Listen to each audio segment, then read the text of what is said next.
I have started to get messages pretty much every other day regarding the same topic, and that is this fish is too aggressive and it's chasing the other fish. This is, I mean, these are all predator fish. This is easy to understand. I preach this in a lot of the predator videos, some of the Oscar videos. Essentially, all these predators are like, these are the bad boys of the fish world, you know, like, this is essentially a prison. This is where all the bad guys are.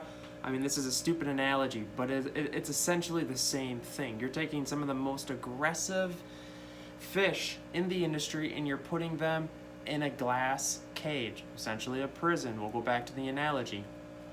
What I always tell people, I've found that over tons and tons of messages, the first thing I ask for is a picture of your tank, because the number one biggest factor is hiding spots. Some of you guys are thinking that certain decor is a hiding spot. Like, for instance, I just got a picture the other day, and like this decor is a really popular piece from a lot of the mainstream fish stores. This piece and this piece. I actually hate the fact that I have these because they're super cliche and you pay like $50 for them each, and they're almost a complete waste.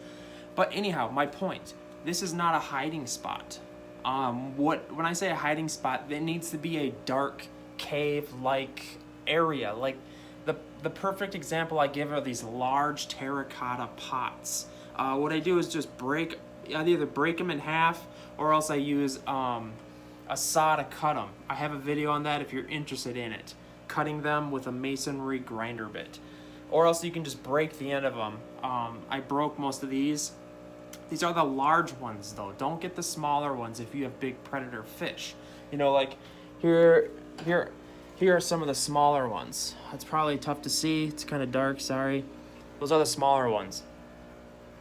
I feel like I get a little frustrated because the hiding spots are a huge deal, and the fish need to be able to escape the person that's chasing them, or the fish that's chasing them. These black pipes are also good. A lot of people go with white ones. I don't necessarily agree with them because the black ones kind of create a cave-like darkness to them. The white ones are a vibrant white, you know, like it's not a dark hiding spot, essentially. And I know that might sound stupid to you, but this is just my personal opinions and what I've found that works the best. And I'll be setting up this predator tank. This is another 6-foot tank below this 6-foot tank. I'll be setting this up. Maybe I'll do like a video on how to set it up, essentially. It's really not that difficult. These pots don't look the coolest, but you essentially need them for predator tanks because it gives a chance. Like this Jack Dempsey, for instance, hides 60-70% of the time, and he needs those hiding spots. It's a huge deal. Okay, now that I'm done preaching about hiding spots, next question I get all the time is, what do I do with the fish that is being chased and harassed? Sometimes they're being beat on, they'll have scales missing. How do you go about that fish? First of all, you need to do, if you have a predator tank, you should be doing a visual head count every single day on these fish because things go south really fast. And if a fish, first and foremost, if a fish is really beat up, it needs to be taken out because it's just, it kind of depends the fish. Like if it's a Texas cichlid, something like super crazy tough, I'll still even take him out. I have a red Texas out right now in another tank. He just won't give up on this red tear, or what did I just call it thing? A red devil, sorry. He just won't give up. He's half the size of the red devil, but he just won't give up harassing the thing. And it beats on him. But what needs to happen, I take the fish out, I put it in a different tank, and I throw in some safeguard, you know, something with some aloe vera to help stress coat. A lot of those water conditioners have that aloe vera, and it really helps kind of helps the scales heal, and it just kind of calms down the fish. I swear by this stuff. I've been using it for a long time. Stress coats are great stuff. A lot of water conditioners have it, like I said. And what I do is just let the fish heal and do good water changes on that tank that it's in, essentially. So, and when it heals up, I put the fish back in. It's simple as that. And what else is there? If that still isn't fixing your aggression problem, it comes to a point where things just don't work out. And what I usually do next is move around. Well, actually, I have to move around, rescape the entire tank, the predator tank, probably once every 3 weeks to a month.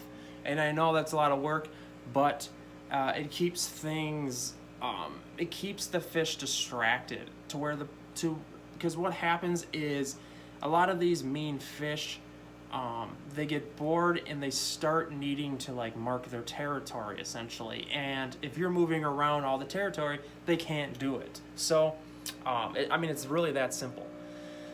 And if it's still not working, which happens, I don't have it happen all that often, though, I'll be quite honest. And it just comes to a point, though, where you got to get rid of the fish. You got to bring it back to the fish store, sell it.